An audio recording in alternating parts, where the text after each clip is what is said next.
Aí eu fui trabalhar com meu pai, Ah, né? E nesse período, meus pais eram totalmente contra a, a fazer lutas, essas coisas, né? aham, E mesmo eu sendo, vamos dizer assim, maior de idade, né? Eu ainda morava com eles, sim. mas agora eu tinha um dinheiro e eu podia fazer, vamos dizer assim, o que eu quisesse. E eu comecei a treinar Muay Thai escondido. Escondido. Eu saí da canoagem, né? Aconteceram algumas situações também que me fizeram sair. Aham. Logicamente que assim, a gente conversou antes sobre temperamento, essa Sim, coisa de, sim. né, do DISC. Então essas coisas influenciam muito, né? Mas na época eu não sabia. Eu escutei algumas coisas e eu não tinha inteligência emocional para saber filtrar aquilo e poder continuar no esporte. Então eu me desliguei, virei as costas e parti para outra, né? E assim eu fui me desenvolver em outro esporte. Tá. Só que dessa vez eu já fazia faculdade, então eu treinava 10h30, 11 horas da noite, né? E treinei aí 2 anos e meio de Muay Thai sem competir. A minha competição era com outros Tá. atletas ali. Quando eu fui, estava sendo treinado para competir, o meu treinador pegou na época e foi embora por algumas situações que aconteceram aqui na cidade.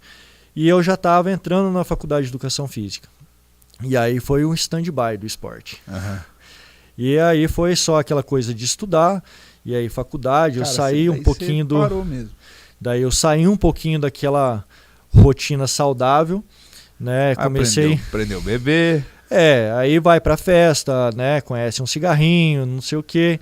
E aí começa a sair dessa rotina. Então, nem sempre, e é importante a gente falar isso, o atleta ele nem sempre está no alto nível emocional dele, Olha aí. né? Porque ele tem as quedas, né? Um atleta pode, se você pegar biografias do atleta que for, sempre tem os altos e baixos.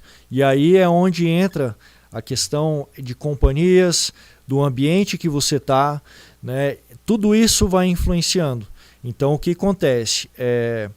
Tem o livro do Paulo Vieira que ele fala sobre os vícios, né? O Poder da Ação, ele fala sobre os vícios. Então a gente está trocando de vício o tempo todo. Sim. Né? E tem o vício bom e tem o vício ruim, aquele que vai te fazer mal, né? E eu acabei indo um pouco para esse caminho do vício errado, né? E o que aconteceu? Chegou uma hora que eu senti falta disso. E quando que foi isso? Logo depois de eu terminar a faculdade. E eu entrei na corrida. Então a corrida acabou te recuperando, vamos dizer assim? A corrida acabou me recuperando. Nunca tive problema na faculdade com...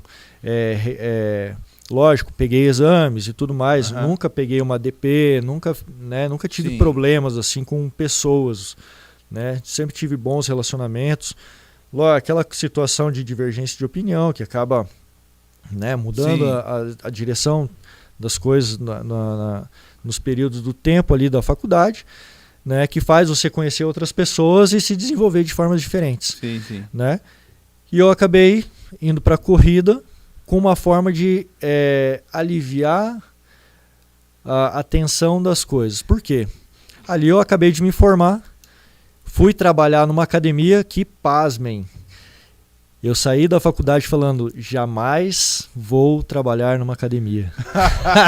Calma que vamos chegar lá.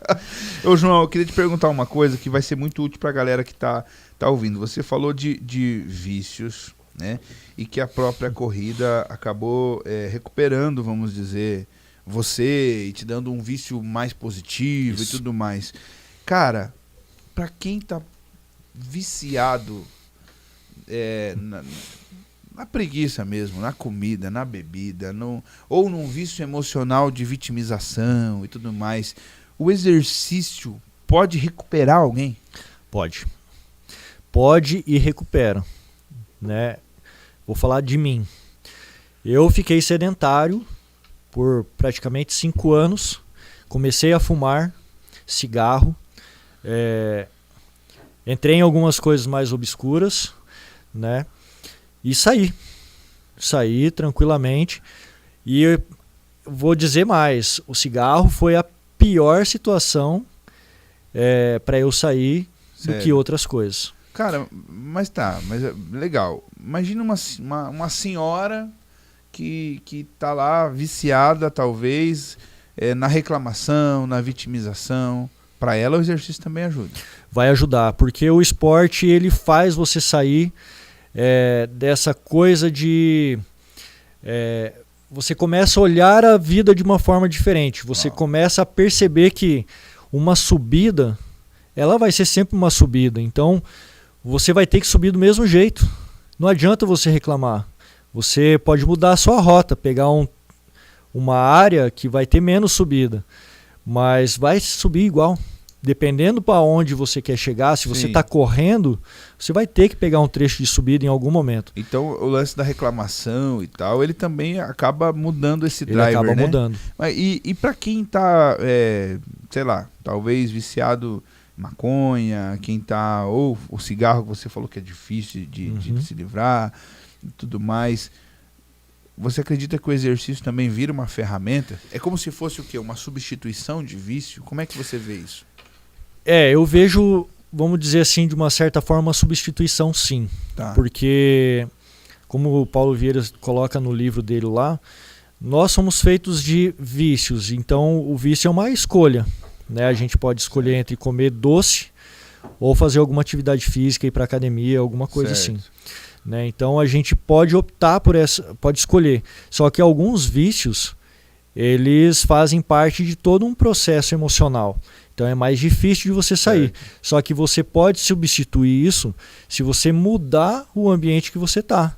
Se você está num trabalho que tem pessoas que te influenciam a usar droga, a fumar maconha, a usar cocaína, pede as contas. Não é tão fácil, logicamente. Sim. Mas se desenvolva, se planeje para você pedir as contas e trabalhar em um ambiente que é muito mais seguro emocionalmente do que esse ambiente que você estava.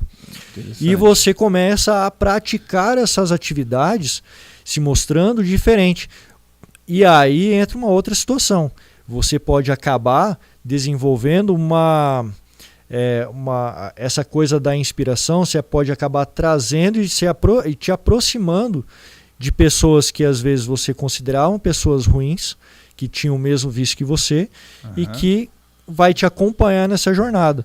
E aí, assim, para quem é um dominante, né, isso é fenomenal, né? O ego da pessoa, ela infla, né? Fala, cara do céu, isso aqui é muito bom, cara. Agora eu tenho o poder, cara, de trazer as pessoas para perto de mim. Então, esse negócio é importante. Para uma pessoa que é viciada em alguma coisa ruim... Então o ambiente é a chave. O ambiente, eu acho que é a chave de tudo, assim, para essa transformação.